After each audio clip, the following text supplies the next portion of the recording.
Great to see everybody. Great to see you. I'm glad to see the revolution is continuing. So there's a lot of exciting things going on. There is truly a revolution going on in this country, and we've been dealing with this and encouraging it because I do believe that we live in a time where we do need a change in attitude, a change in ideas. We don't need to just change the political parties. We need to change our philosophy about what this country is all about.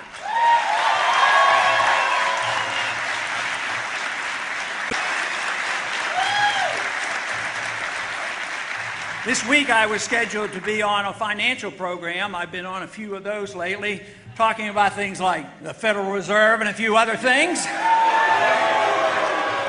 But I never got around to talking about this program this week about the Federal Reserve because all of a sudden there was a speech given by Mubarak about his potential resignation. Of course, he resigned today.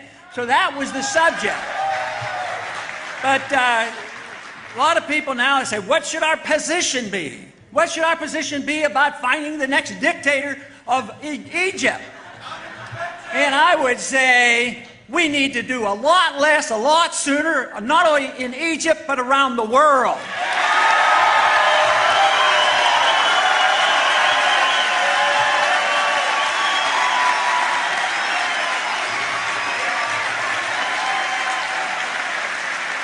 You know, some people want to argue with us about that and say we have a moral responsibility to spread our goodness around the world, and it's our obligation to do this. But let me tell you, fiscal conservatives should look at this carefully. How much did we invest in that dictator over the past 30 years? $70 billion we invested in Egypt. And guess what? The government is crumbling and the people are upset, not only with their government, but they're upset with us for propping up that puppet dictator for all those years.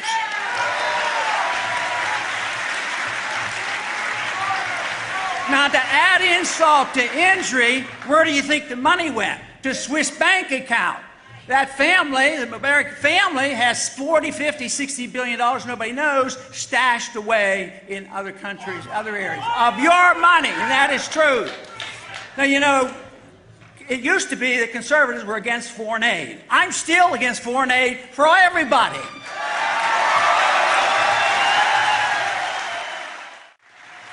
Now, you know, there's been a lot of talk about the budget deficit, and that's something that I was concerned about, you know, just a few years back, like 1976. And that's why I haven't voted for any appropriation bills during that period of time either. But people are starting to recognize it's bad. You know, we have to do something about it. We have to have a balanced budget amendment and all these things.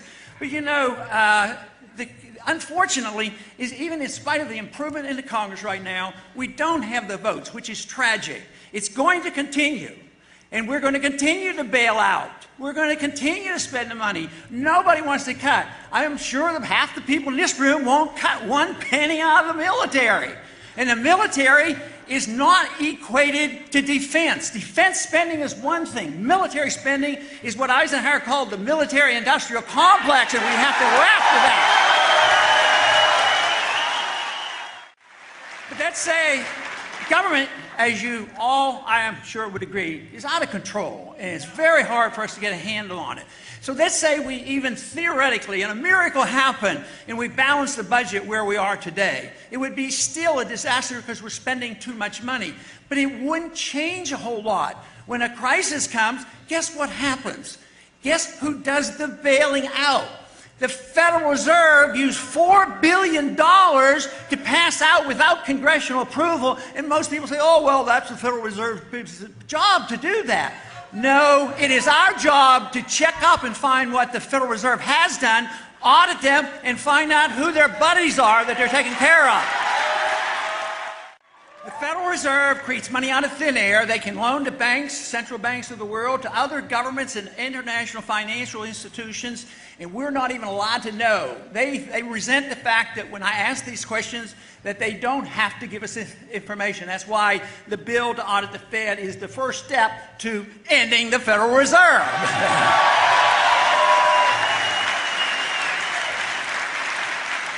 Reserve will end itself because they will destroy the dollar. Since the Fed came into existence since 1913, they've eliminated 98% of the value of the 1913 dollar, and it's continual erosion.